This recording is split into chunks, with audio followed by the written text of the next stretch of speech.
that, yeah. Very good. All right. Welcome everyone to the Ventura County Climate Emergency Council regular meeting scheduled for today, Tuesday, July 18, 2023, here at the Atlantic Conference Room, Hall of Administration in Ventura. So let's open up the meeting then and have a roll call, please. Vice Chair White. Here. Councilmember Syed. Yes. Chair Munoz Snuff. Here. Councilmember DeTore. Here. Councilmember Wayne Rostro. Here. Councilmember Harrella. Councilmember Keith Garola. Councilmember Para. Councilmember Camarillo. Here. And Councilmember Crowe. Here.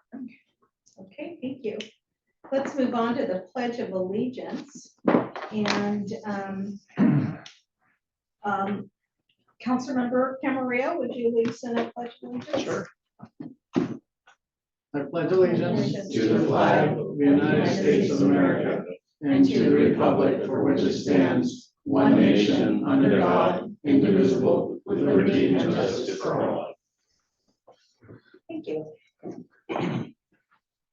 So we are at item number 4 on the agenda, approval of minutes from the May 30th Climate Emergency Council meeting. I move that we approve the minutes for the May 30th Ventura County Emergency. I'm an emergency council meeting. Okay. You meant what I knew. Yeah. All right, so is there a second? I'll second. You'll second, Eric? Okay, thank you. So could we have a roll call, please? Yes, Vice Chair White. Yes. Councilmember Syed. Yes. Chair Munoz Snuff. Yes. Councilmember DeTore. Aye. Councilmember Wayne Rostro. Yes. Councilmember Harrella. Councilmember Keith Garola. Councilmember Para. Councilmember Camarillo. Yes. And Councilmember Crowe. Yes. Okay, thank you. And just for the record here, I want to note that Councilmember Wayne Rostro is online. So thank you. All right, so correspondence agenda there. Oh, sorry, public comments. So at this time, we'll carve out public comments for items not on the agenda. And is there anyone here that wants to make a public comment on items not on the agenda? Okay, so seeing none here present with us in the room, is there anyone online that would like to speak right now for items not on the agenda? You could raise your hand or you could take yourself off of mute.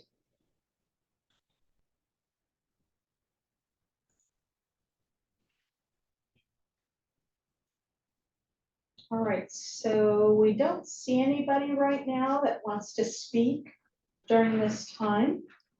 So let's move on to item number 6, and there was no correspondence that went out through the council.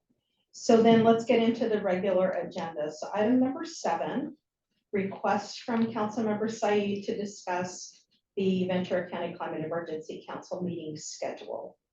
So go ahead and make your comments. Yeah, I have a problem with attending Tuesday 12 to 2 o'clock. So if possible, we could have a meeting on a different day, like Wednesday. That would work better for me.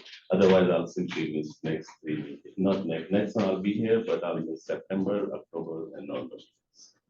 So those are the 2 options. Okay, so currently, well, when we first set up this group, we were going on scheduling ourselves for a Tuesday that the Board of Supervisors didn't work or weren't in session, so to speak. So it allowed then county staff to be, to be with us, etc. So that was just the reasoning for it. I can't remember any other reason that we had it on Tuesdays, but it just seemed to work out well for everybody.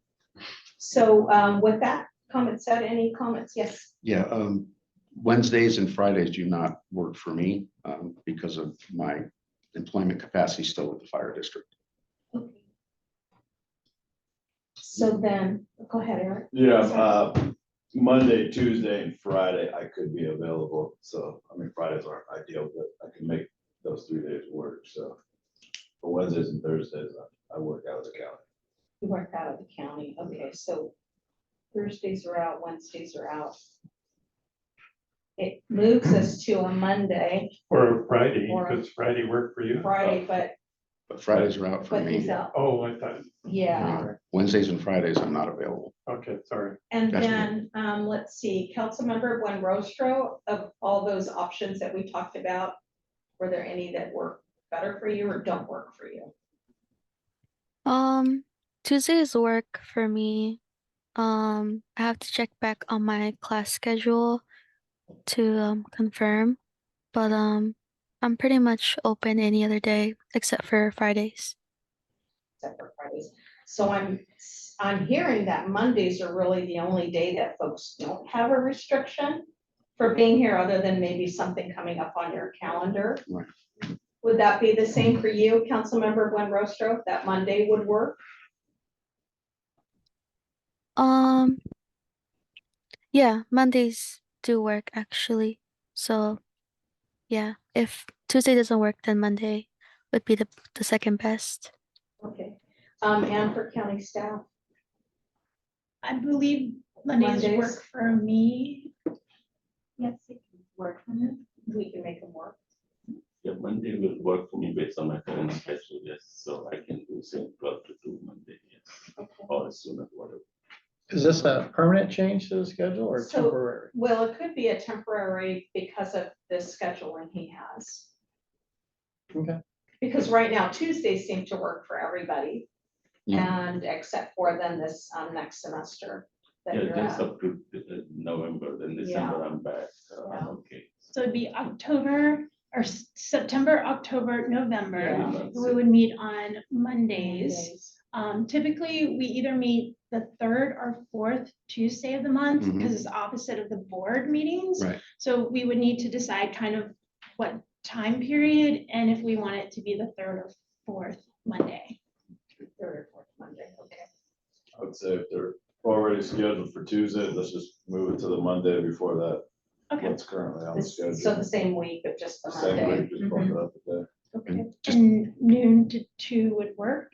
Mhm. That's Yeah, easy. yeah, and so then we just have to figure out if this room is available or anything else I will be appreciate available. that. huh? Yeah, just a point of clarification, this will only be for the next three, September, October, November, December, we go back to Tuesdays. Correct. Okay. That's my current schedule, yeah. Yeah. Hope it's changing. September, October, November, okay. Councilmember Gwen Rostro, do you have any, does that work for you, the third Monday of every month? And just for those 3 months? Yes, that works for me so far. Okay. Any public comments on this item? So let's go to public comments. If anyone wants to chime in here, you can raise your hand or take yourself off of mute.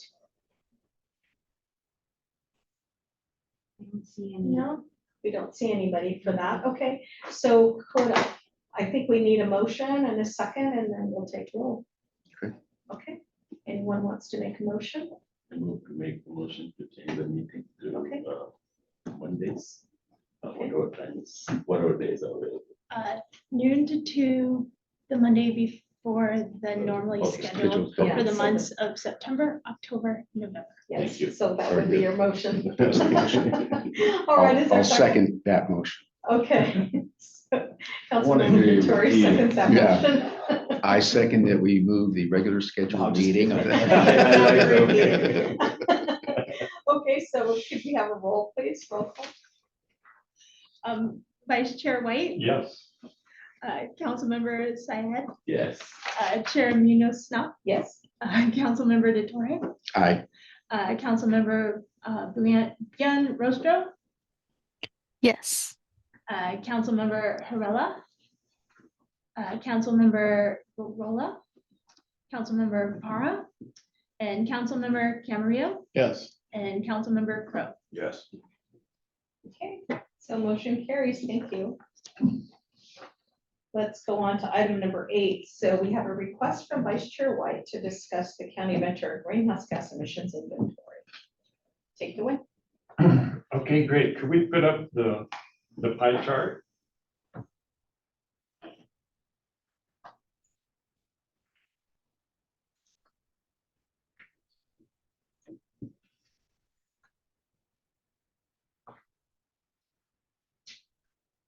Okay, thank you. Well, I'm ex-APCD and APCDs work to reduce emissions of primary air pollutants that cause ozone as their primary purpose in life. And an inventory of the sources of that air pollution is the basis for air pollution control programs, seeing what's left that's still emitting air pollution, and then proposing regulations to reduce those emissions wherever you can. And the dealing with climate change is exactly the same thing, except you substitute greenhouse gas emissions for air pollution emissions. And I mean, this chart shows it, but obviously it's more granular than these big percentages. But that's where you start. And it's interesting that this greenhouse gas emission inventory was done based on 2015 greenhouse gas emissions in the county, unincorporated Ventura County. So it's already 8 years old. I know there's talk about doing it by 2025, which would be, by then it would be 10 years old. And in my mind, it's very important to dive into this inventory and expedite getting it updated. And I know that Heather has some good news on that front, working to get this updated. We at our last meeting had adopted a motion to recommend that the Board of Supervisors hire a technical person to help put together greenhouse gas emission policies and programs to move this forward. But this is the start, and again, we're already looking at something that's 8 years old, and I would just ask Heather to update us on what staff is doing, because this is great news that I first read in the agenda packet in the last couple of days, of what the county staff is doing to get this updated. Maybe. Yes, just a little point of clarification. When you do greenhouse gas inventories, you pick a baseline for a year that you have really good data. And that could be energy data or transportation data. This inventory was completed in, I believe, 2020 or maybe 2019. I think it was 2020. The reason 2015 was chosen because the Ventura County Transportation Commission had done a traffic study and it just had really good transportation data, which is hard to get for 2015. So if you look at,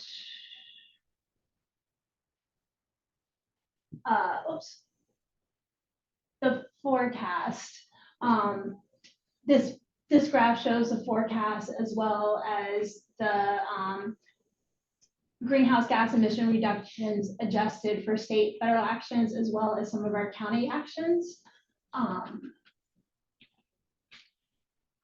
And so we do project the inventories out. So we have data up until 2020, and then everything else is assumptions based on the data that we have.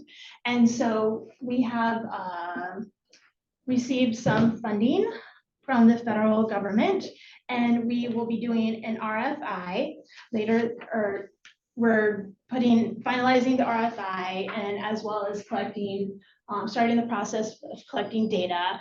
The RFI, request for information, will be released hopefully in a couple of weeks, and we should have a consultant on board later this summer, early fall, that will help us update our greenhouse gas inventory as well as a regional inventory. And the funding is also to help the cities if they need an inventory or to update their inventory. And so let me read the exact language.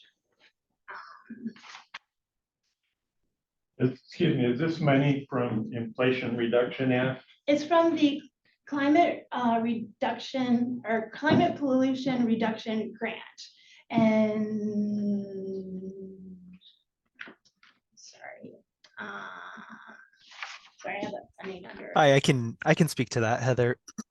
Yeah, so the funding is from the climate pollution reduction grants that EPA is putting out, but yes, the money is coming from the Inflation Reduction Act. Great, thank you. Okay. That update was under a future topic. I was trying to find it. Right, so again, we aim to have the RFI launch and the consultant under contract later this summer. And there's a little bit of a write-up under the update from county executive office staff in your packet that talks about the climate pollution reduction grant. I'll just say a little bit more about it. It's a collaboration between the county, APCD, VCTC, the Central Coast Climate Justice Network, which is the acronym is CCJN, if you hear that, and then the 10 cities in our region. And this will help, the funding will help develop and implement a regional climate action plan that includes a GHG emission inventory, and it'll enhance the capacity of our partners to develop and implement their own plans and projects to reduce climate pollution. And that process, we're just starting. I think we should receive the funding soon.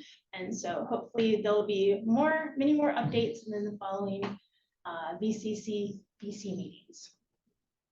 Okay. Well, that is such great news to see that federal money is coming into Ventura County. To know the inventory of what's going into the air now is certainly important, because you know that's where you start and you go, well, this sector is putting out this much, what can we do to reduce that sector? Does this program, this grant, deal with developing greenhouse gas emission reduction policies and programs? Or is it just an accounting of what the emissions are currently? Yeah, I'll answer that, but Victor Briones from our staff can also chime in. I think it has some priority programs that we can include in our plan to implement to help reduce greenhouse gas emissions. So there's 2 deliverables associated with well, there's a couple of deliverables, but there's 2 main, is a priority climate action plan, PCAP.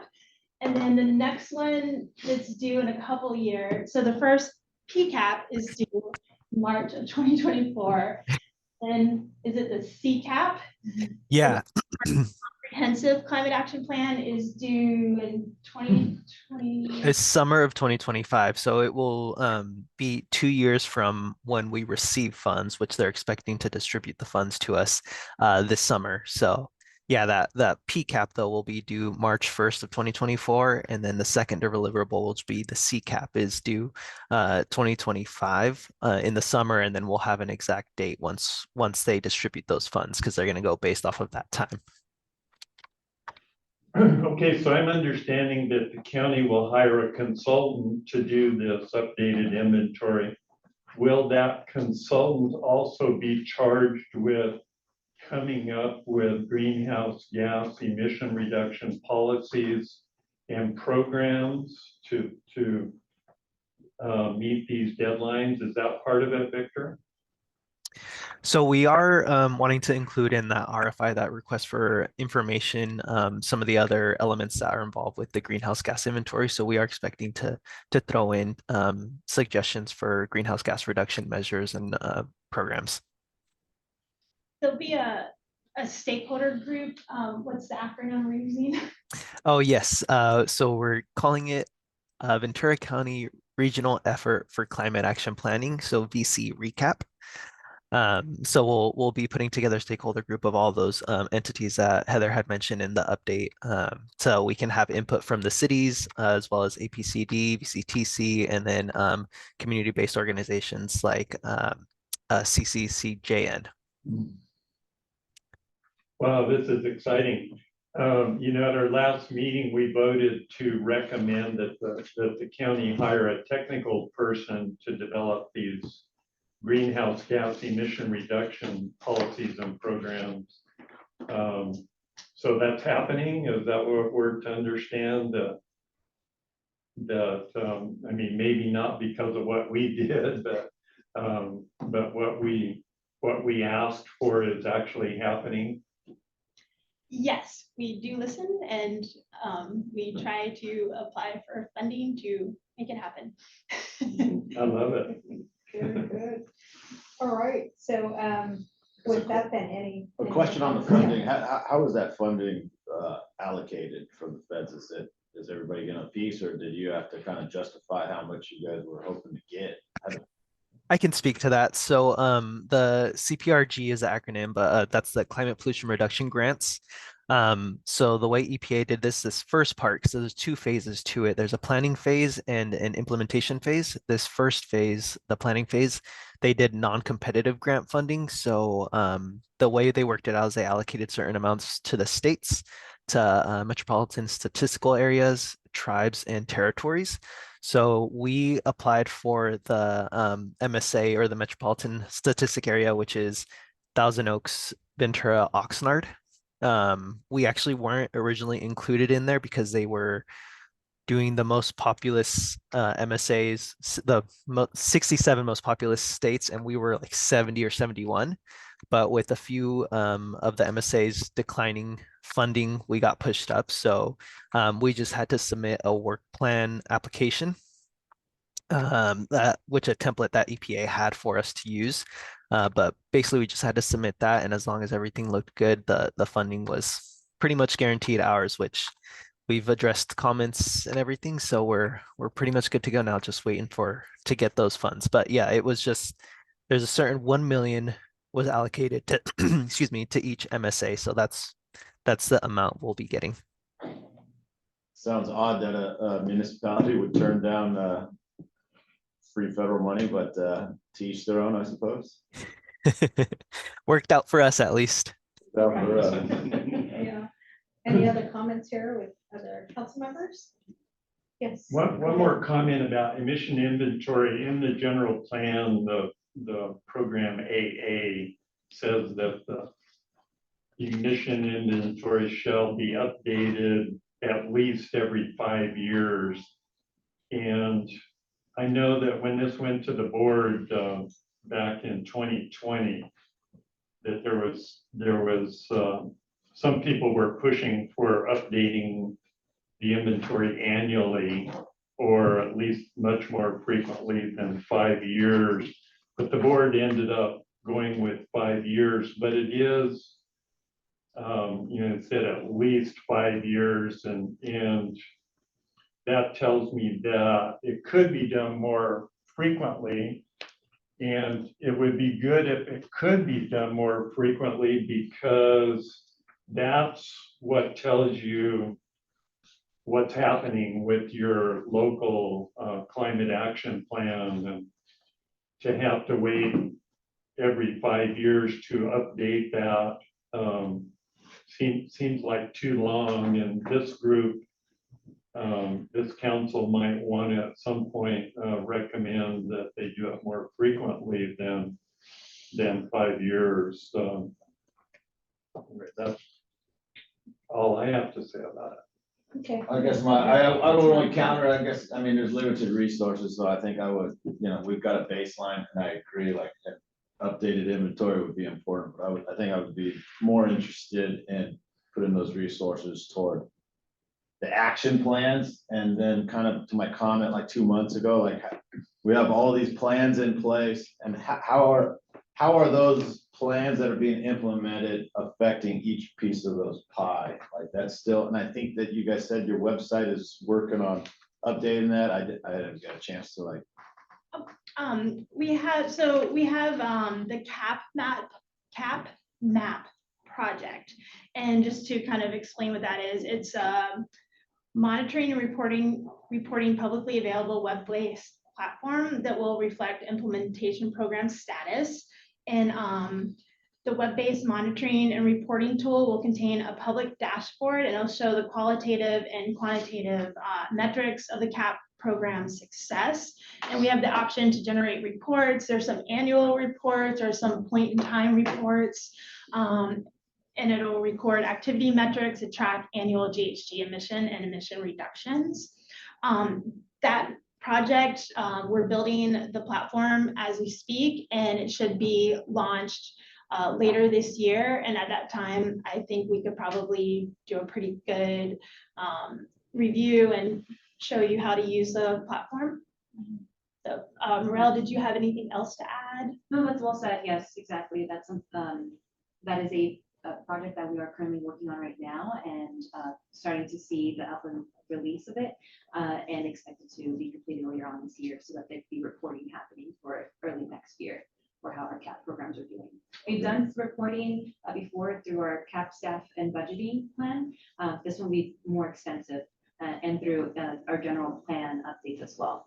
Yes, this will be a more extensive report that offers more information, how we are doing and where the progress has reached CAP program. Sweet. Okay, thank you. Yes. I had Councilmember Cameron. 2 items. One is a point of clarification, and as I read the report, this is only the greenhouse gas emissions for the unincorporated portions of the county, not including the cities. Correct. Correct. So then the second one is, I'm with Councilmember White in that this data is really old. And there are already a lot of scoping plan initiatives that have already been put into place at the state level that are impacting our GHG emission reductions. So just before we go into even conversations about policy, we need updates on how the state legislature is impacting our greenhouse gas emissions, because every one of those categories is part of the current scoping plan. And California last year just passed 40 pieces of legislation, making it the most aggressive climate change legislation in the world. So we need to see how that's impacting where we are today. It's good to know where we've been as a baseline, so now we have something to measure against, but I bet you're going to find, newer data to be significantly impacted with some of the laws in place today, especially in the waste industry. So you can't probably see the different colors, but so we have our business as usual where we track our forecast. It doesn't include state and federal policies. Once we do our inventory, we do a forecast and we incorporate the state and federal actions, and it's called our adjusted business as usual baseline. And so that's that green line, and it'll show, we'll have that information that'll show you like, this is the state and federal GHG emission reductions that affect our inventory. And then we'll have what the county's programs, how that reduces our GHG emissions. And then there'll be a gap, and that's where, or if there might not always be a gap, but if there is a gap, that's where we'll need to develop new programs or policies. So the difference between the green line and the blue line is county program. Correct. And so that gap, so you see how the gap starts between the blue line and the black line. Yeah. It starts to grow from 2025, 24. 4 or 5, yeah, On. ish. Yeah. And so when we're done with the CapNat project and the inventory, it'll inform the county, if we need more general plan policies or implementation programs, so we can meet our emission reduction targets. in addition to anything that's proposed by the VCCEC or what agencies and departments are doing for programs and policies implementation. Can I ask one more question? Yes, go ahead. So is the state and federal actions calculation based on the mandates that the state has handed down, or the actual performance of them?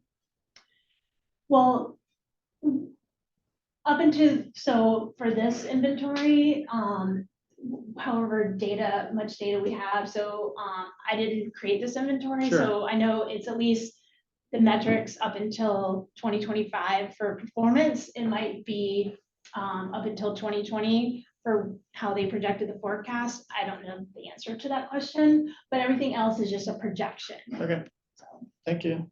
they try to collect as much data that they have that's verified. Sure. Any other questions from the council? I have one question. It's so great to hear that it's expanded to include this grant that sounds like county's gonna get, includes the cities and APCD and DCTC, anybody else? Community-based organizations. Okay, and so who's running the show? Is that you guys or? The Yes. Oh, sorry. Yes. So the Sustainability Division applied as the lead agency for this effort. Great. So good to hear. And Victor is the point of contact. Wonderful. Yeah, Congratulations. Thank you. All right. So if there aren't any other questions, let's move on to public comments for this item. So we're in the item number 8 on our agenda. And is there anyone here in the room that wants to speak on this? Public comment? No, seeing none. All right. So anyone online, you can take yourself off of mute or raise your hand. So we don't see anybody. And Councilmember Buenrostro, do you have anything to say on this item? No, not yet. All right, very good. All right, so this was a discussion. I don't think that there's any motion that needs to be made on this for anything, any action? No? Okay. So let's move on then to, want to say wonderful work. Thank you so much for doing what you guys do from the Sustainability Division to support the efforts. And it's nice when all these things kind of match up and we can tie a bow on it and then continue moving on towards getting these reports done and collecting data and all of that recommendations. So we Yeah, look forward big to high that. five. Yeah, very good. Thank you. And now we know how to apply to federal grants. That's wonderful. All right, so let's move on to item number 9, which is to receive an update from the county executive office staff. So Heather, take it away. I'll provide some updates, and Victor is on the line if he wants to add anything additional about some of the updates. But it's Plastic Free July, so the Sustainability Division is promoting Plastic Free July, helping people make the switch to plastic-free products. We put information out to the public as well as our county staff. And then there is an AGSA electric landscape equipment event. It's Saturday, July 29th. And AGSA stands for the American Green Zone Alliance. They'll be hosting an event at Rio Plaza Elementary School in Oxnard from 10 a.m. to 2 p.m. The event will include electric tool demonstrations, free classes, and information on the core program, which is clean off-road equipment. It's a voucher incentive program for electric landscape equipment. The city of Ventura will also be at that event providing their residential and commercial electric landscape equipment rebate program. And I believe Victor from our staff will also be attending that event. And then we'll talk a little bit more about this next topic in the presentation on electrified transportation initiatives, but we are working through the Ventura County Regional Energy Alliance, which is housed in our division, along with University of California, Santa Barbara, 3C Ren, Cities of Santa Barbara and Ventura, County of Santa Barbara, and the San Luis Obispo Air Pollution Control District. We're all working on partnering on a reliable, equitable, and accessible charging for multifamily housing grant application. The acronym is REACH 2.0. It's the second version of this grant. And this grant, if awarded, would help us install charging infrastructure at multifamily housing throughout the tri-counties. Again, that's Santa Barbara, Ventura, and San Luis Obispo counties. And we'll receive a little bit more information on that. And then the last, I already gave an update on the climate pollution reduction grant. If you had any additional questions, please let us know.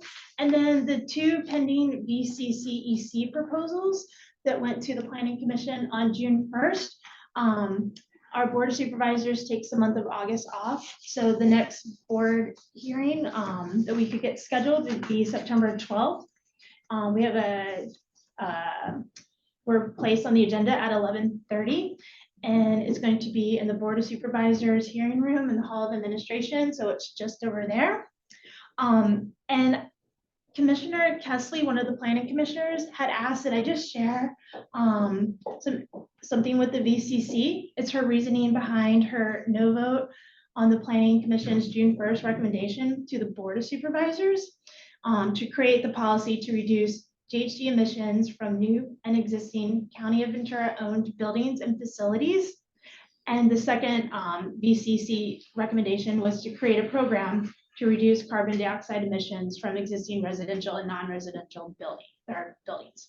So Commissioner Kesley, she supported both of the proposals. However, she just wanted to share that she was conflicted for several reasons, including it was unclear if the implementation of the proposals would result in specific quantifiable GHG emission reductions.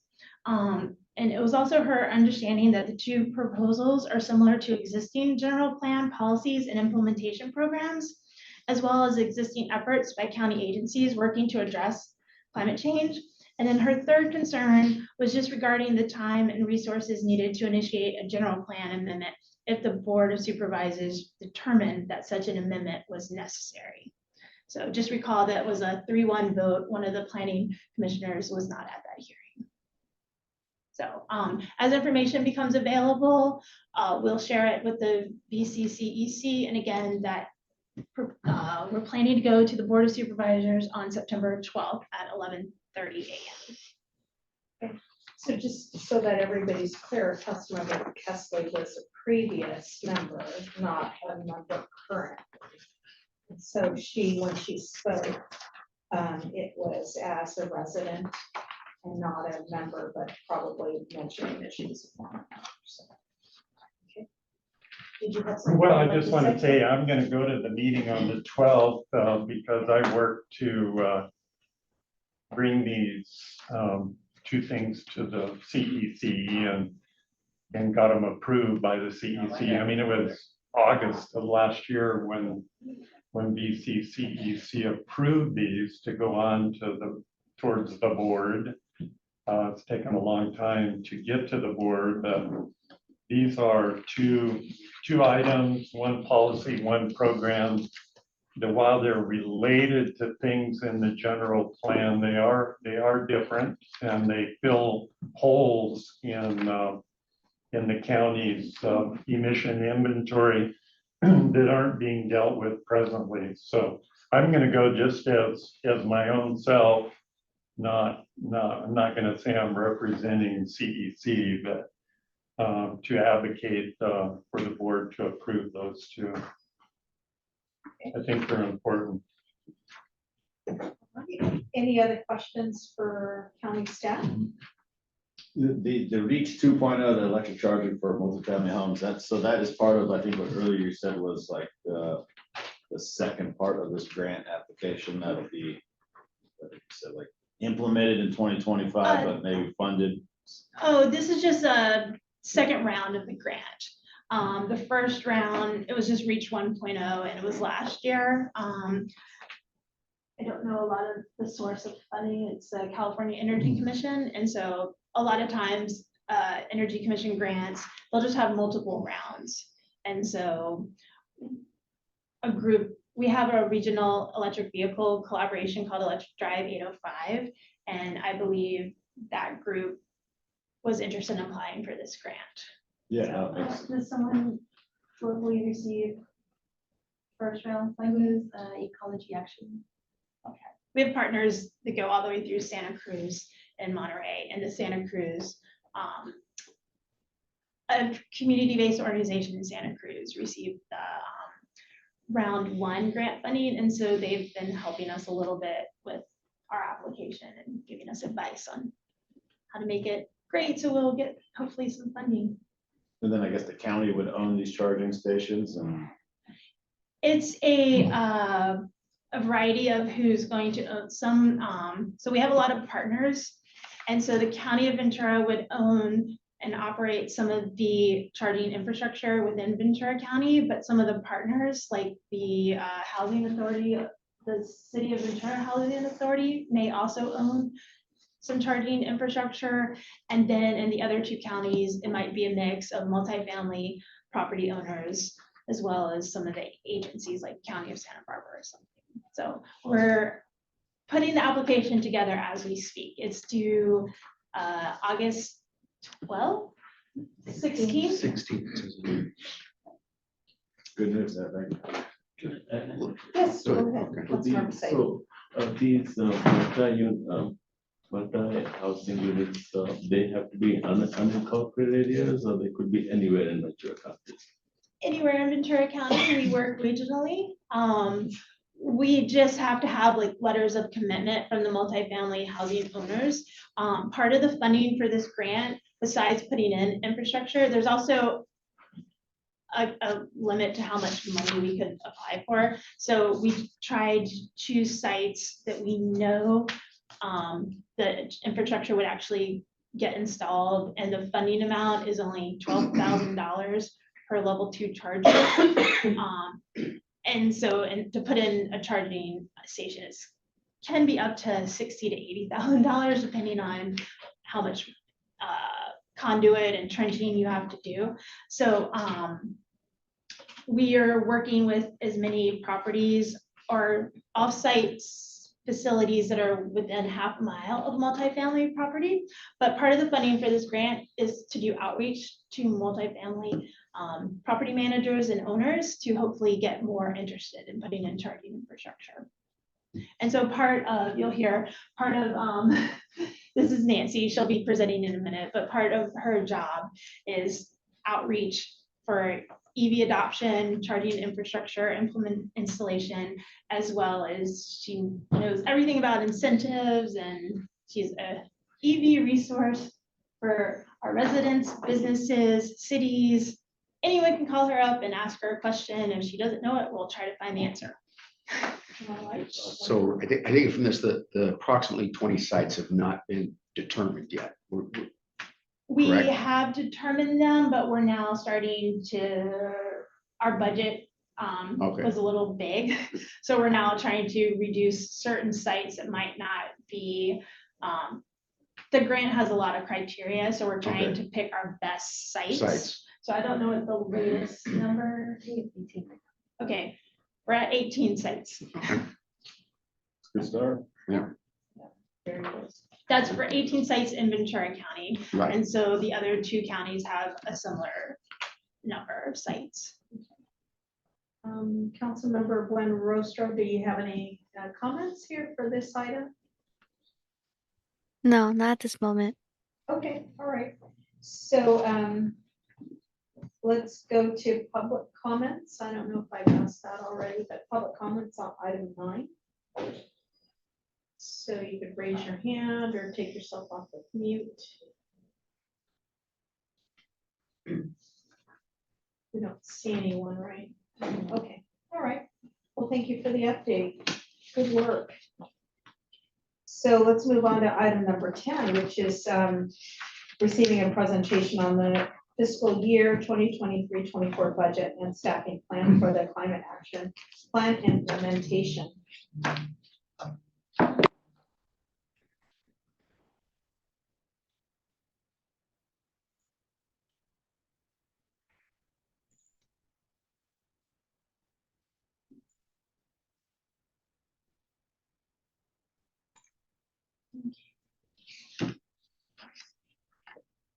This is just meant to be a very brief overview of the budget and staffing plan for the next year, next fiscal year, climate action plan implementation. Hopefully y'all received the link via email last month, as well as in the last kind of CEO update and this meeting packet. And so our budget and staffing plan was created in collaboration with all of the agencies that have CAP-related implementation programs assigned to them in the general plan. The report focuses on anticipated costs, labor, and resource needs for the next fiscal year. And it's intended to inform the Board of Supervisors on anticipated needs for allocating resources to departments responsible for CAP-related program implementation. And so this report is a result of the general plan program COSDD, which is the budget and staffing plan for CAP implementation. And it says within 6 months of adoption of the general plan, we will present to the Board of Supervisors a proposed budget and staffing plan, including qualified technical consultants to implement the climate action plan. And we shall update it each year. And so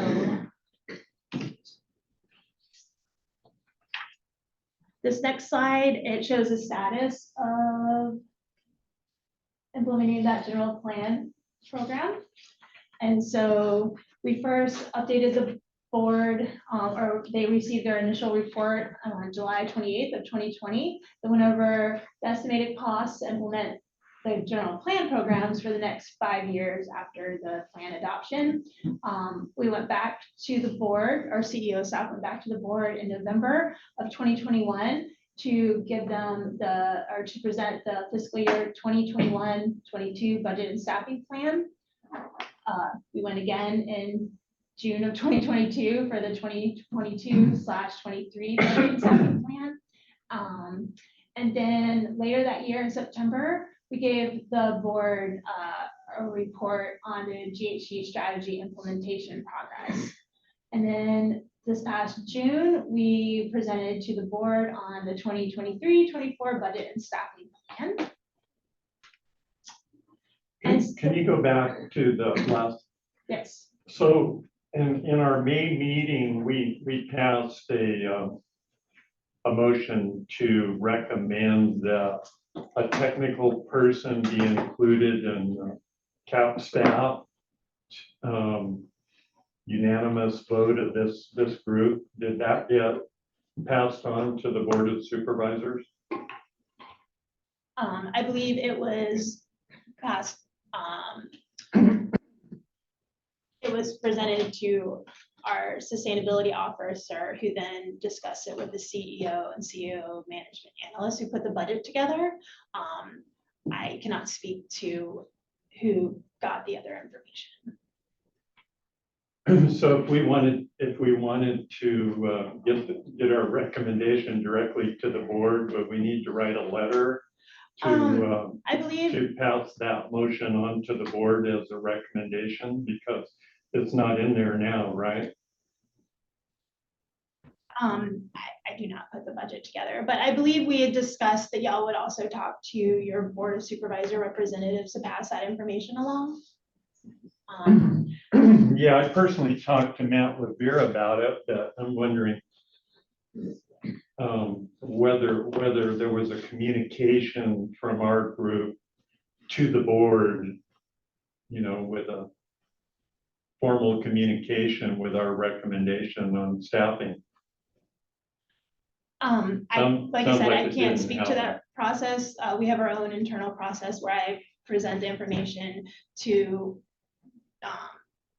my supervisor, and then she presents it to the group that puts the budget together. I do know that the budget was pretty, I don't know the exact wording because I'm not part of the county budget fiscal team, the management analyst, but I do know that there was, we received communication that the budget, the way it was put together, to request additional funding, there needed to be a source of that funding.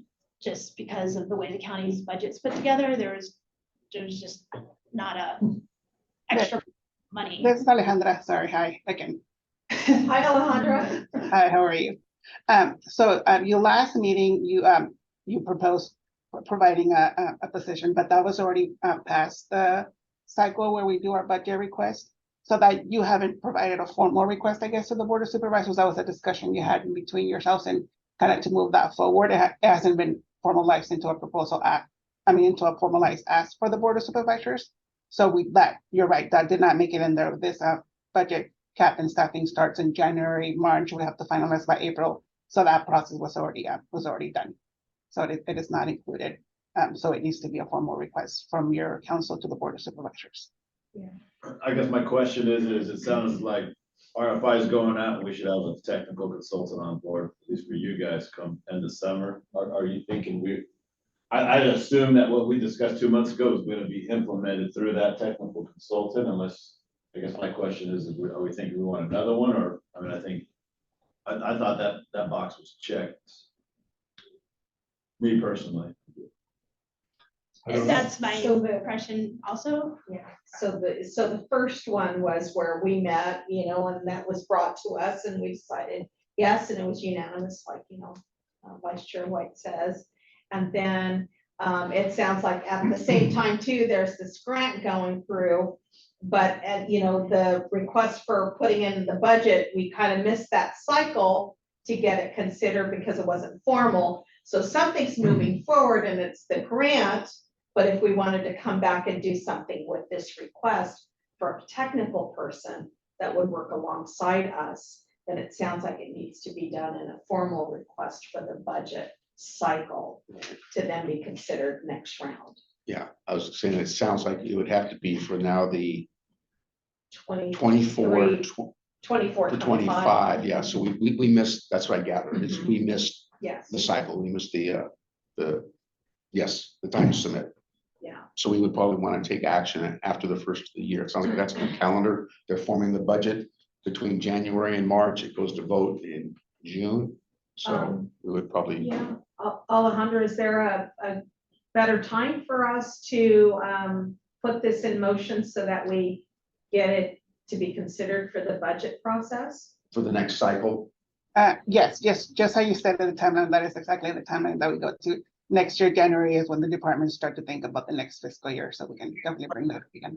So Okay. that's when we need to make our We formal need it in the fall Fall. so that they have it. in the ready packet. to Okay. move through. Okay. So yeah, maybe we just need to formalize our recommendation motion, in right. some kind of written document Yeah. that gets. And then ask that it be submitted for the 24-25 budget. Yes, Okay. yeah, as they're going through the process of defining all of that. Okay. So that was your question. Okay. Yeah. Okay, so, I make a note for all the next meetings on topics that we can go over, so I will put a note for Yeah. later for this on. one, yeah, okay.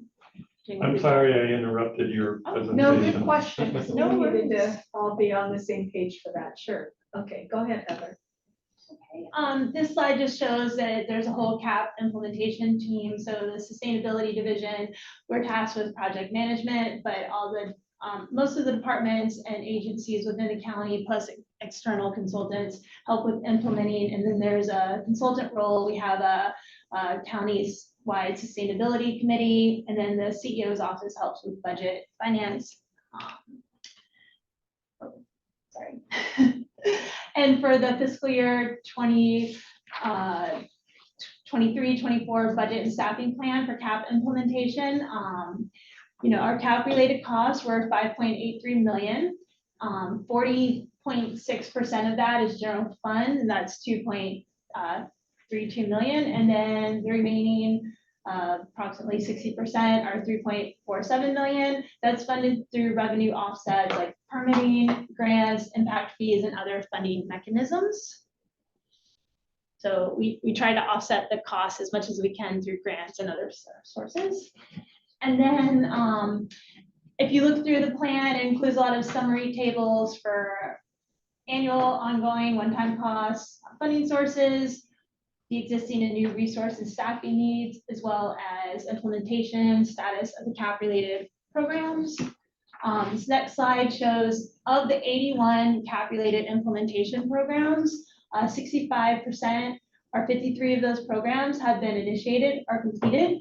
28% or 28 programs or 35% remain uninitiated. And those are because the programs are either projected to be implemented by 2025, after 2025, or the programs are contingent upon another implementation program getting Preceding, gotcha. right. So it's like a step. And Yeah. so if you can tell the different colors, blue is initiated, red is active and ongoing, the green's completed, the purple is not initiated or to be implemented by 2025, and then the blue, that's not initiated yet or needs to rely on another program being implemented first. And then the next few slides just kind of show it in different formats. This is by general plan element. So you see economic vitality, water, ag, hazards and safety, the conservation and open space plan, public facilities, service infrastructure, circulation, housing, and land use. It shows, again, same color scheme. And then the last slide is by county department. So it shows the different departments and where they're at with their implementation. Any questions? Any questions? Okay. No.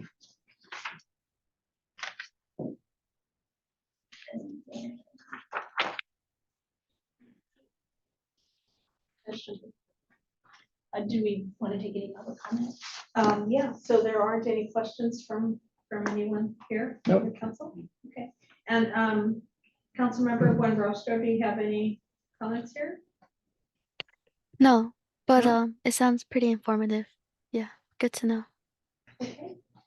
And then let's go to public comment. So anyone wishing to speak on this matter, you could take yourself off of mute or raise your hand. So we don't see anyone. Okay, so this was just a receiving presentation. Anything else from the team? No? All right. Thank you, Heather. Thanks, team. All right, so let's move on then to item number 11. And it's receiving a presentation on the Ventura County Regional EV Blueprint. And so I'll give a little intro and then I'll introduce Nancy. And this is per request from Councilmember Crowe. Nancy Claren, our EV coach, will be providing an overview of our Ventura County Regional EV Blueprint and its associated initiatives. And in order to facilitate a discussion around potential VCCEC proposals, we've also provided some discussion topics. Hopefully you were able to look at those. And these topics are related to electrified transportation initiatives. And here's Nancy. Hi, Nancy, welcome. Hello, everyone. Thank you for having me. Yeah, like Heather mentioned, Stand maybe right. So if you stand over here, you'll be in the camera. Yeah, there you go. There you You go. can- Anywhere, anywhere there or Probably even here, yeah. sit here at the table. I'll stand. Yeah. Okay, so yeah, my name is Nancy Clarin, and as Heather mentioned, I'm going to be presenting on our EV blueprint and some of the projects that are associated with that. And so let's go to the first slide. Yeah, so I'll cover the electric vehicle blueprint. There's 5 projects that I'm going to go over in that, and then I'll dive a little bit deeper into what we've been up to most recently, which includes workforce development and outreach and education, and also some grant pursuits that we've also mentioned earlier today. Next slide.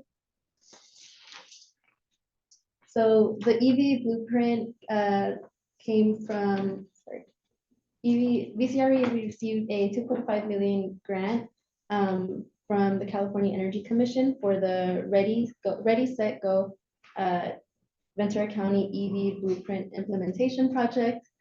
This came from while we were applying for this application, we were also going against the County of Los Angeles and the Port of Long Beach, amongst others.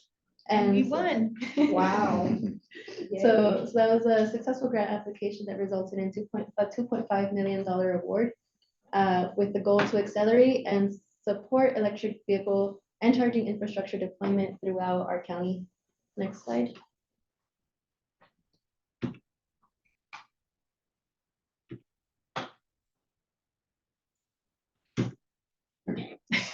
didn't like either. And so 5 projects were identified in this blueprint project. The first being the EV coach, which is myself. So VCREA proposed a 3-year EV coach to 1, increase EV access and adoption, especially at workplaces and low-income and disadvantaged communities. 2, coordinate EV awareness activities like EV ride-in drives, which we will be having another EV ride-in drive in September. 3, provide EV and charging infrastructure technical support, and also rebate and incentive support. 4, support workforce development and education. And 5, support grant initiatives and pursuing grant applications. And then the second of those projects is the MyCop Van Pool. MyCop stands for the Mixteco Indígena Community Organizing Project. MyCop is a nonprofit that represents the Mixteco community, which is composed of like the Zapotecs, Mixtecs, and Purépechas in our county. So this project consisted of us purchasing a community van pool for MyCop to use for their programs. And this is, you'll see there, that's the, right next to that's that picture of them in front of their van. It's been a success. We've heard from MyCop that it's been critical now to their program activities. The third is the Go Now Micro Transit. That picture was taken actually a couple of weeks ago with the launch of their light duty electric bus that's going to serve South Oxnard. And this is going to be an on-demand service. Next slide. What's on demand? On demand is, you can take your app and say, I need a ride, kind of like Lyft, or, Okay. yeah. But it's with a larger ADA accessible van. And then I think they also have purchased 2 sedans to go along. So they have 2 to 3 vehicles that are available for this ride program. And it's specifically for, It's a service Where? area in South Oxnard. so it's through Gold Coast and South Oxnard. Okay. Yeah, exactly. Yeah. And next is the Thousand Oaks Electric Bus Accelerator pilot. This one is in progress. So the city of Thousand Oaks will be purchasing 2 electric buses to add to their public transit fleet. And then the last is the electric remote motor pool expansion, which is through our county's general services agency. The idea here was to expand the fleet to 3 new locations. And we have solar EV arcs. If you've gone to the Ventura DMV, you'll see that's not one of our EV arcs, but it's what an EV arc is. And it's a charging station that just relies on solar. It's off grid. A truck comes and drops it off and drives away. Like if you ordered a washer or dryer, you don't have to do all the trenching. And so they're pretty cool. So it connects to existing solar panel infrastructure. Or it has its own. Oh, I see. So it has a big solar panel that kind of moves around with the sun. And so that's gonna be offered at 3 locations, or how is that? They're already installed. There's a couple in Oxnard, at the city of Camarillo, and Thousand Oaks area, or yeah. Simi Valley, Thousand, like, is it the area in between? Unincorporated area in between. They're at remote motor pool locations where the county doesn't own the facility, but we want charging infrastructure.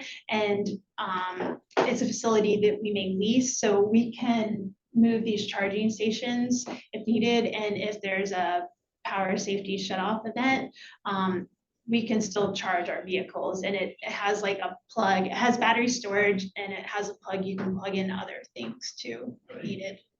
Okay, so. All right. Yeah, okay, and then I'll just dive into what we've been up to more recently. The first is the Power Your Future Scholarship. So, just as background, 1.2 million chargers are going to be needed to support the state's goal of 8 million light-duty EVs by 2030. And that's going to come with a lot of demand for electricians that are skilled in installing and maintaining charging stations. So to prepare for that demand, VCREA partnered with the Central Coast Clean Cities Coalition, also called C5, and we partnered to promote the electric vehicle infrastructure training program called EVITP. And so this program is meant to increase the number of EVITP certified electricians in the Tri-County Central Coast, which is SLO, Santa Barbara, and Ventura County. And a couple more details about this scholarship, which is going to cover EVITP. Some eligibility requirements. They must be California State Certified General Electricians. That's also a requirement of the EVITP training program. And for this specific scholarship, because we wanted to serve our the Tri-County region, they must work primarily in that region. And the third is that they must have work experience in a Tri-County region, low income or disadvantaged community. And so the way that the scholarship works is that they apply to our scholarship, and if they meet all of those requirements that I've stated, they're basically passed through the program. They pay for the course up front, and after they've successfully completed and passed the proctored exam, then they receive a rebate or the scholarship. So to launch the scholarship, we had a virtual launch, webinar launch, where we had 34 registrations. And so far we've had 10 approved applicants from 6 different companies throughout the county. Some of the challenges that we've had is outreach to non-union electricians. With union electricians, it's a little bit easier. We can go through the union and say, hey, we have this program. Non-union electricians, we've had to be a little bit more creative about the contractor association, reaching out to contractor associations. And we also have leads on doing in-person outreach at electrical supply stores. So that's to be done. Next slide. What's the goal of, how many do we want to cycle in through this? Our goal was 40. 40? For the Tri-County region. And the next topic I'm gonna discuss is on outreach. So this is the EVs. The logos you're seeing there is for the EVs for Everyone program, which is a one-on-one purchase guidance program for qualified individuals. Basically, when you talk to people about electric vehicles and rebates, it can be kind of overwhelming. There's so many different rebates at different state, federal, and local levels. So the goal here is to have personalized guidance through that. We wanted to expand this program into Ventura County. So we now have me as an EV coach, as a purchase guidance advisor here with the county. So anybody who signs up for this program in our county is likely to be partnered with myself so that I can provide one-on-one EV 101 education. And that's, it can start as far as the basics of what is an EV. And through the EVs for Everyone program, we've also had a lot of support for in-person community outreach. The pictures you see there are from our Earth Day events. So we have all this really nice marketed material that draws people in. Next slide. Nancy's just a little busy. Just a little. So it's that number is actually higher now. It's probably closer to 20-something locals referred to myself for purchase guidance.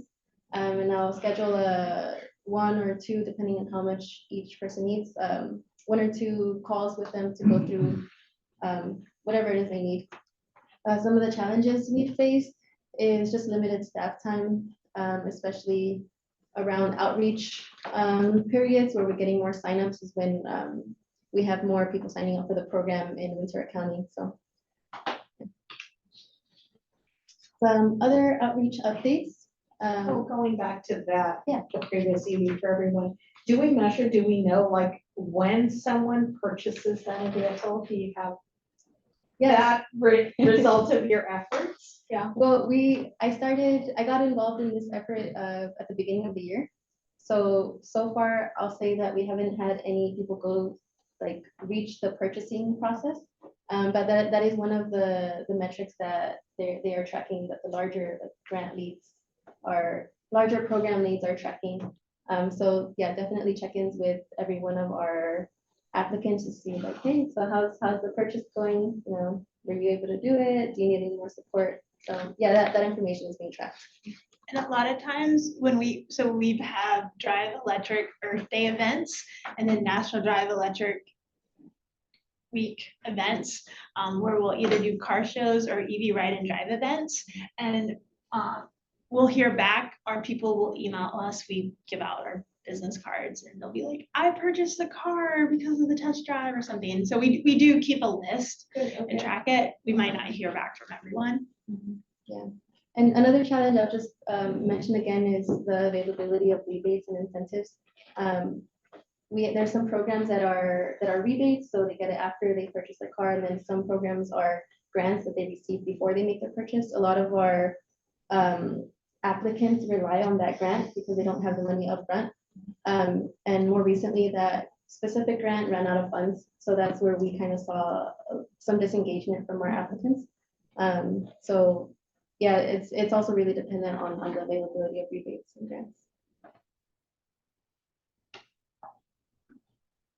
And so this is an update on some of the other outreach projects we've had.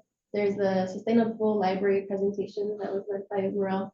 Actually, we went to Piru Library, Albert H. Solis Library, and Sedecoy Library to basically present EV 101s and go through a lot of the resources that are available to people. We also have Drive Electric Earth Day that happened earlier this year. We participated in Thousand Oaks Earth Day, the Oxnard Farmers Market Earth Day themed event, and also Fillmore Earth Day. We were there tabling, and also with, we call it a mini electric vehicle showcase. So we have some of the more affordable models for people to check out, go inside, ask questions. And some things that are upcoming for us, we like to attend MyCop community meetings. MyCop is that Mixteco Indígena Community Organizing Project. We like to attend their meetings and give out the same resources that we give out at our other outreach events. We have the Power Your Future Scholarship outreach at local electrical supply stores that I mentioned, and in September, National Drive Electric Week. And if you want VCREA to attend a community event that you think would be a good fit, you can shoot me an email there at nancy.clarin@ventura.org. It can be like park events, community events, things like that. And I'll just add, that's the Evie McWheely cartoon character. And so we have been lucky to receive Clean Air Day grants. And so we have our Evie McWheely character. We have stickers and tattoos and coloring pages. And so we do a lot of outreach to, what is it, second, third graders? Yeah, even up to fourth graders. We've also done like build your own electric car, build your own EV McWheely with STEM kits. Yeah. That's kind of interesting because by the time that they're gonna buy a vehicle, it would be electric. Yeah, I think the idea is also like, Mom and Dad, like, look at this electric vehicle I want it. And we've actually gotten those kids. We've heard kids go up to the parents and say like, Mom, I want an electric vehicle. Get an electric vehicle. Okay, next slide. Okay, so I'm gonna move on from outreach to some of our grant pursuits. This is on the charging and fueling infrastructure grant that we just submitted July, beginning of. It was a very big process, so we blocked it. It was beginning of July. Yeah, beginning of July. So this was for this funding was gonna fund electric vehicle charging stations on public roads and other publicly accessible locations with priority to low income and disadvantaged communities and also rural areas. So we partnered with, I'm not sure if this is on the other side, but the minimum award is 500,000 and the max 15 million. So VCREA worked closely with the city of Thousand Oaks, Oxnard, and Ventura to submit this application for sites that met all of the grant requirements. Some of the priorities for our application included safety, sustainability, equity, and also workforce development. The total budget that we requested was 12 million, and we hope to get an award notice by October of this year. And so the locations, even though we partners with Thousand Oaks, Oxnard, and Ventura, as a county, we apply for charging stations throughout the county. And we requested the most amount because you had to have a match. So 12,000 or 12 million was the most we could request in order, because you had that $3 million match. That, Nancy worked with a lot, or their charging infrastructure provider, and put a lot of work in this grant. So theoretically, in October, if we get awarded this, we would have 24 million. 15 million. Oh, 15, 3 is the match up to. Yes. Yeah, gotcha. And that'll come from the county budget. No, the match will be coming, well, a small portion is from all the partners, just so they have skin in the game. And then the charging station provider. Yeah, our charging station provider, EV Gateway, was really helpful with helping us meet that match requirement. And then I think City of Thousand Oaks put in a little bit larger match because they have a resiliency center component, and that would be putting in at their City of Thousand Oaks bus transit center, solar battery storage, and then charging infrastructure for the public and for their buses and fleet vehicles. That was an expensive project. Yeah, and I think I have a couple more details about everything that was included. Oh, Yeah. sorry. Yeah, so like Heather mentioned, East County being Thousand Oaks battery storage, and that's paired with DC fast chargers and also level 2 public charging. So the idea is that in the case of an emergency, a power outage, there's going to be battery storage to charge emergency vehicles and also public charging. And then we also included 11 off-grid EV charging stations, like for example, like the sort of like Beam, that are gonna be placed in rural communities where there might be less dependability on the grid. We also included 42 DC fast ports and 148 level 2 charger ports. Also 2 e-bike charging stations that are going to be piloted in Ventura and Thousand Oaks. We included some workforce development programs and of course EV outreach in historically marginalized communities so that those stations are actually being utilized. And this is another grant that we are in the process of pursuing. So this is called Reach 2.0, Reliable Equity, Accessible Charging for Multifamily Housing. So this is going to fund specifically charging stations for multifamily housing. The idea is that multifamily housing residents are facing a lot of access issues because of where they live. So this grant is supposed to kind of bridge that gap. The maximum award here is 5 million. And the minimum charger count that we have to propose is 100. I believe we're well past that so far. And we have to serve at least 100 multifamily housing units. Thank you. So BCREA is working with UC Santa Barbara. They're the lead applicant. And in the grant application, there's a lot of cities and agencies that are partnering. Heather listed them already, but the geographical scope of this grant application is for San Luis Obispo, Santa Barbara, and Ventura County. Our application is due August 16th. Actually, for the partners, it's a little bit earlier, so that UCSB can submit the application by August 16th. And I believe the award is going to be early to mid 2024. It's interesting how UCSB is taking the lead on it. Would they be then using, they want some for the campus then? Yeah, so they're proposing a lot of sites for their campus and also the Isla Vista community. And but every partner is going to be taking their share of charging station funds.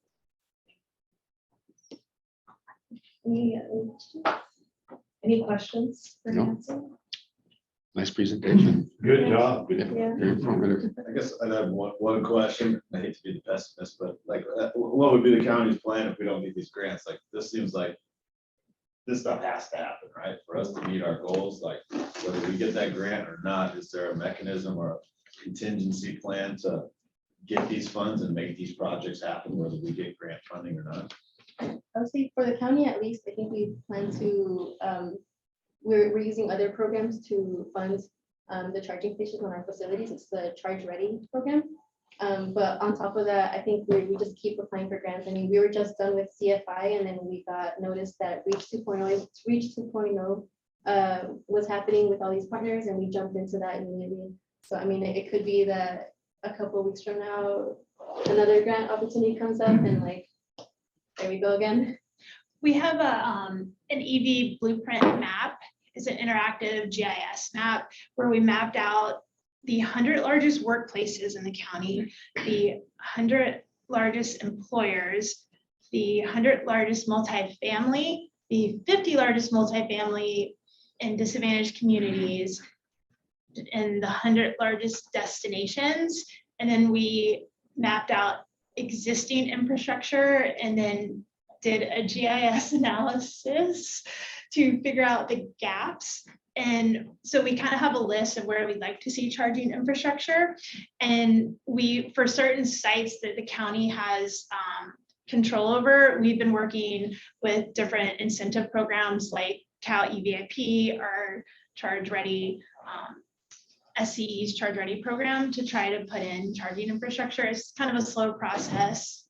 We've been doing this for a couple of years. And some of our projects are moving forward. We've taken it to the Board of Supervisors to accept an agreement with SCE to put in the charging infrastructure, and the county will put some money in for the installation of the charging infrastructure. So we're trying to supplement the cost because it is expensive, especially for the public spaces, because you have to put in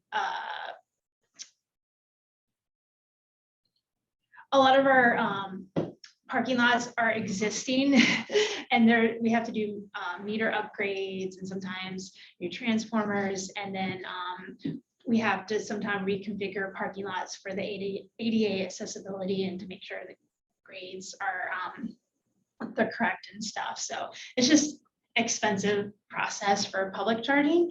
And so we've been trying to supplement the cost to the county through incentives. And then Nancy does a great job with outreach to everyone to let them know what options they have for funding. Yeah, so we're using the Charge Ready and Cal EVIP, but we also promote those programs to other groups, businesses, multifamily homes. Right now there's a new construction rebate from SoCal, also SoCal Edison. We're trying to promote that to developers as well. So yeah, I guess trying to apply for multiple angles. Ballpark, what percentage of all the charging stations going in is like dedicated budget with the county, and what percentage is grants that we continue to apply for? For what percentage is,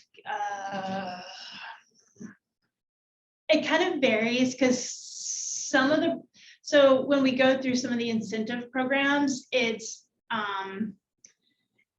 could be customer built or SCE built, which means SCE will pay for a lot of the infrastructure. If it's SCE built, if it's customer built, they may pay up to 80% of the cost that their calculations show it would be.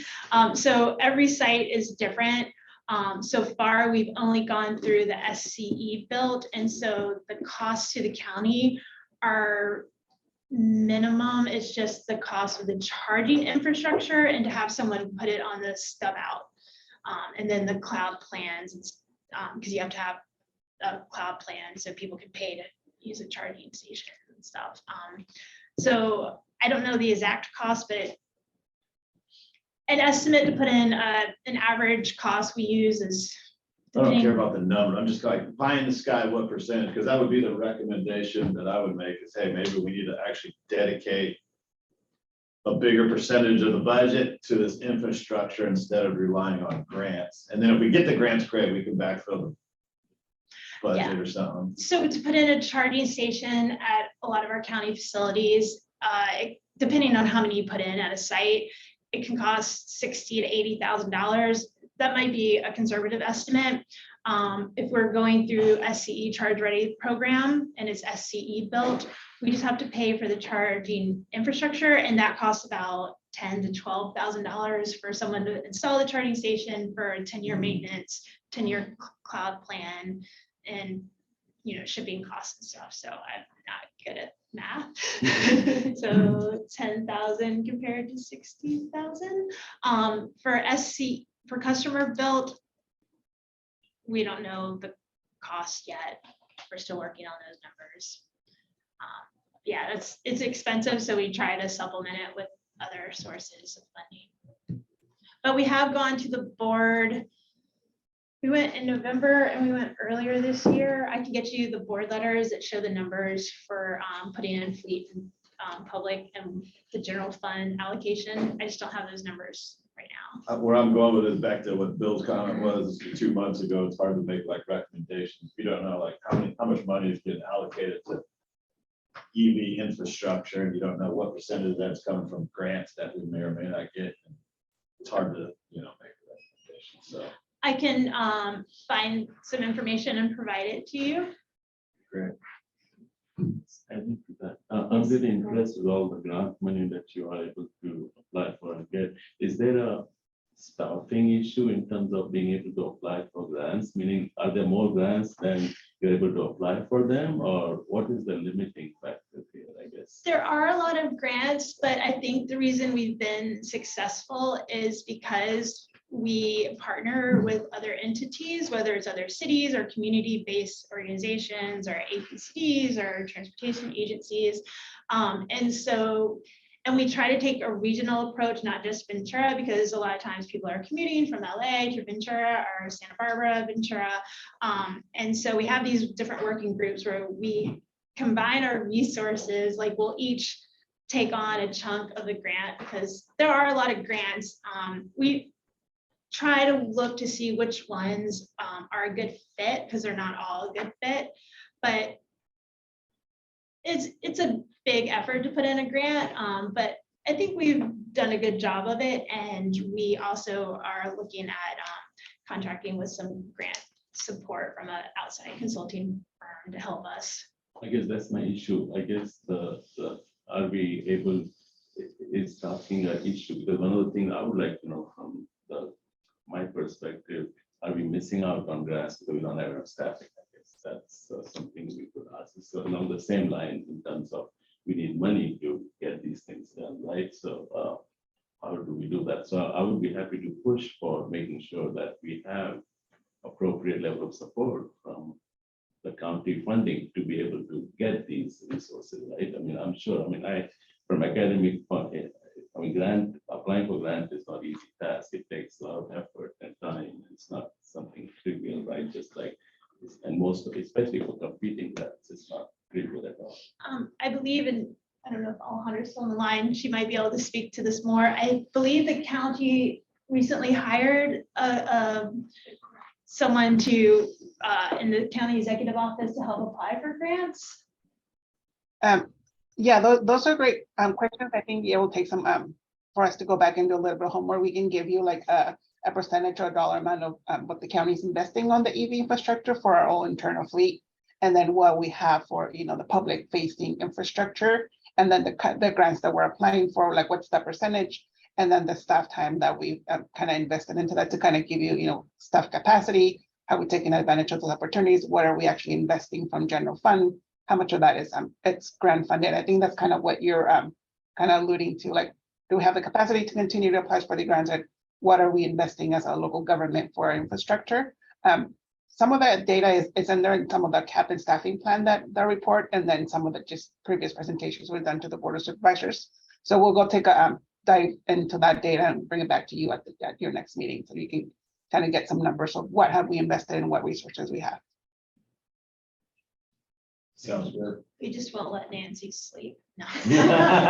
We'll say she's young, but she's been pretty busy and has gotten a great education on how to apply for state and federal grants over the past 2 months.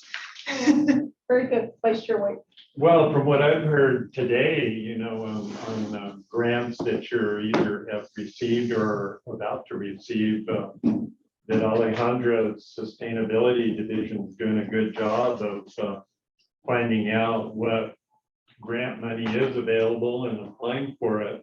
You know, the Board of Supervisors doesn't like to spend general fund money, so whenever you can get a grant to do it, it's better. So good job, Alejandra. Thank you. Yeah, it's just a great team, and well, it's all their hard work. I think I'd ask too, with that, I'd be curious to know what is the implementation plan, not only on the charging infrastructure, but like on the actual vehicles. I know that a lot of companies are trying to move toward electric vehicles, and that they're pretty hard to come by, so I'd be curious, what is that kind of like implementation plan from the county? For fleet For vehicles? fleet vehicles, swapping out existing diesel and gasoline to. Yeah, the General Services Agency, the Fleet Division has a whole transition plan. We can ask them if they'd like to come and provide an update on that. But they do have a whole plan. I just can't really speak to it. Or you forward it to us, just Yeah. to kind of prove that probably easier for us. Okay. Yeah, they presented at a couple of Board of Supervisor meetings, so I can forward that information. So you can see what their strategy is. Okay. And GSA recently, well, a couple months ago, hired an alternative fuel program administrator. So they have a staff person that's specific to transitioning to EVs, as well as other alternative fuels like hydrogen. And for some of our county vehicles or machines, we use renewable diesel. So That's great. All right, very good. Wonderful presentation. Thank you. Thank you. Thank you, Nancy. Any public comment here for item number 11?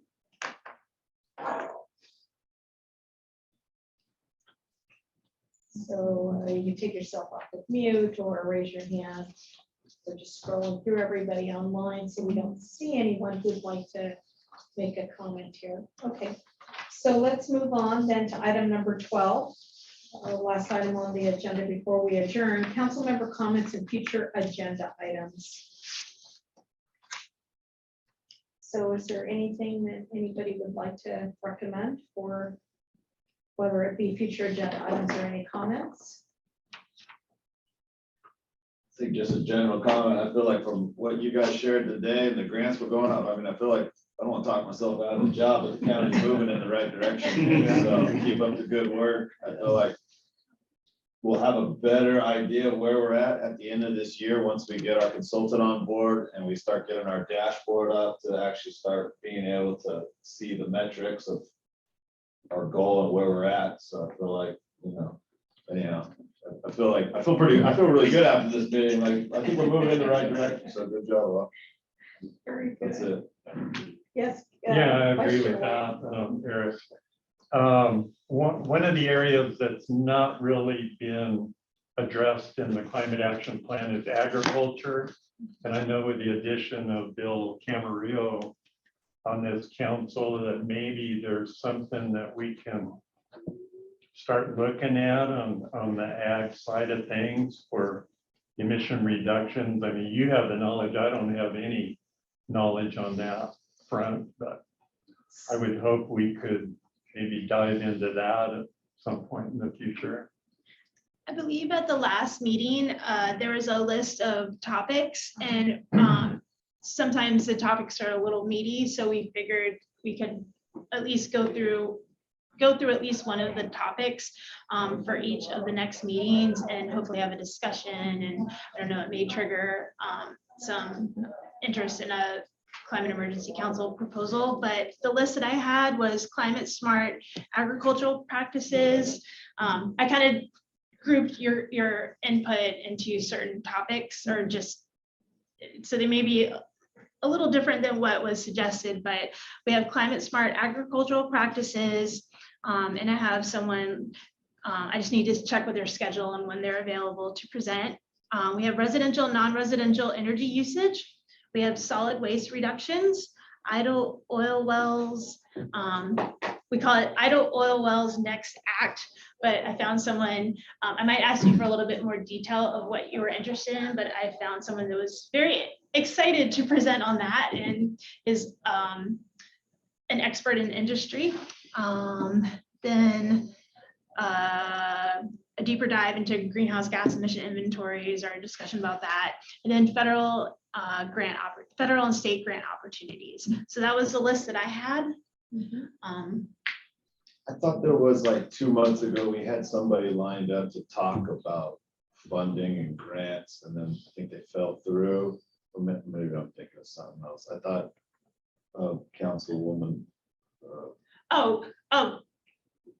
We've never tried to schedule a discussion. Oh, I see, okay. But if there's if there's anything you would like to add to the list, or there's priorities you would like information on, we can try to schedule presentations with whatever your priorities are.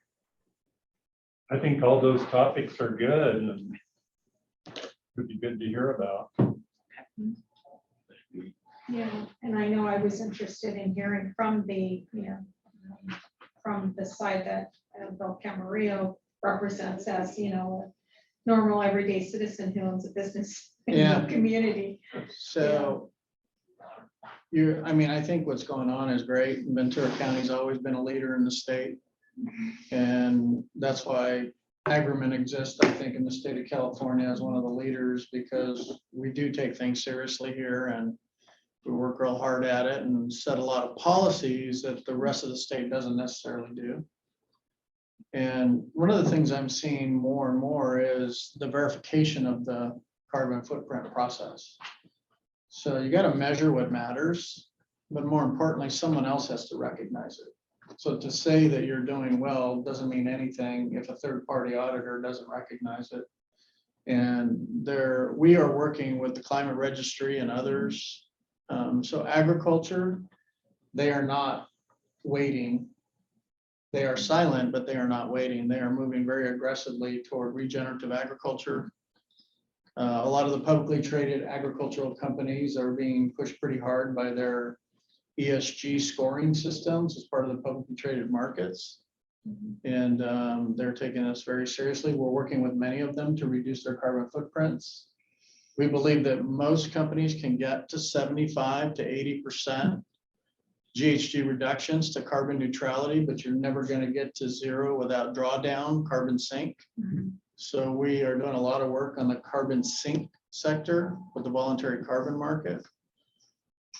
So I think that where, Ventura County is it's made a commitment to climate and its new general plan, and it's threaded throughout the general plan as you displayed today in the budget. And 5 million seems like a nice number, but it's not even close to what's going to be needed to have an impact. And what people don't understand is that every different level of greenhouse gas emission has a different price tag to it. EVs are $2,300 a metric ton of CO2 emission reductions. Reducing greenhouse gases at a landfill to reduce organics from the landfill is $53.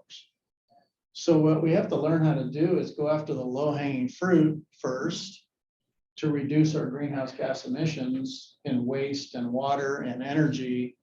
Transportation is a huge lift because you're trying to change people's behavior. And that's not easy because people like their cars, especially in the United States. We like our cars, and not everybody's excited about electric vehicles, even though there are many out there.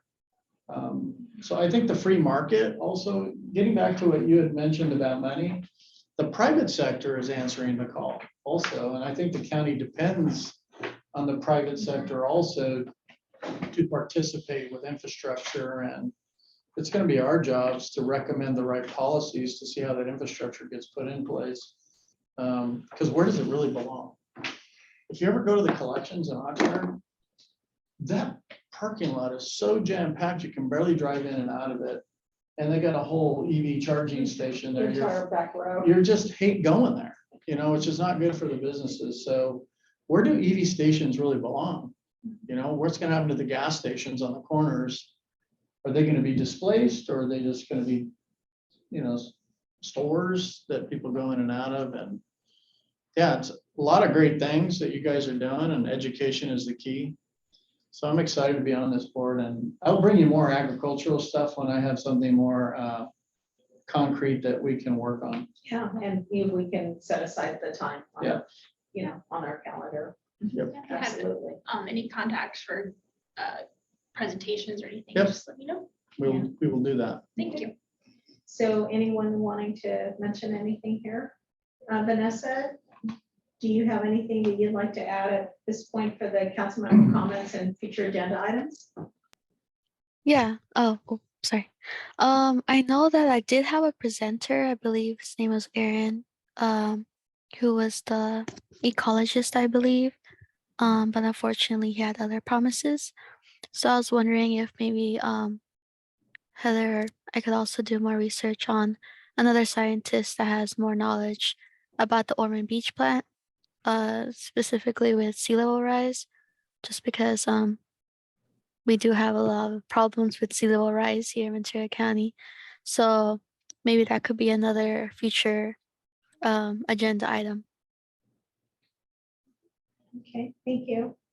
And then something I'd like to bring up is continuing the discussion that we had, maybe it was last meeting or the previous meeting, but it was regarding the tax that we used to have for the group. So they were, specific areas that a few under the Brown Act, we can't have the majority on them, but a few could partner with to take a look at. And so just continuing that, maybe we could bring that up on a future agenda. Are you talking about the ad hoc committee concept for specific industry sectors? Or Yeah, very similar to how we were formed with the first group. And so if that was still of interest for this group to take a look at. So Like just a put it- technical advisory committee Yeah, that dealt like TAP. in ag emissions, and you and I are on that committee, and maybe Eric and you and I are on it, for example. Yeah, or transportation was another one that we had. So there were different opportunities for us to plug in outside of then this meeting to bring either concepts or presentations or something that we wanted to get moving Sure. through the county. So let's bring that up on then a future agenda. All right, public comments, any public comments on this item? Number 12 on the agenda, so you can. Councilmember Buenrostro has her hand raised. Oh, okay, all right, Councilmember Buenrostro. Go Yeah, ahead. sorry. I was also going to see if for a future item, if we can discuss something along the lines of environmental justice. Just because I believe that it should be spoken more about in these meetings, so that could be another potential item. Possibly a speaker, a webinar, or just a presentation. I could also present on something if I can, when I'm in person. I'm planning on being there in person. I believe in August. Is that the next meeting? Yeah. So yeah. Okay, great, thank you. Okay, so anyone else from the public, you can raise your hand or take yourself off of mute. All right, seeing none, then we get to item number 13, which is adjourn. But let's go ahead and give everybody a notice here that the next scheduled meeting for this group is August the 22nd at noon. And so that would be the last time we meet on a Tuesday. And then, of course, in September, we go to 3 months meeting on a Monday. All right. I'll Yes. update those calendar invites. Okay. And yes, Vice Chair. I White. just want to do an informal survey of the people in the room here. How many people are using at any time at all an electric vehicle? So two people in the room. No. Okay. Okay. All right. Well, when we have our ride and drive event. That's right. You can all test Come drive test something. I've upgraded to an electric chainsaw, so I'm. So you're moving up there, Slowly that's moving right, up the that's chain. right, that's right. I love my EV. Wonderful.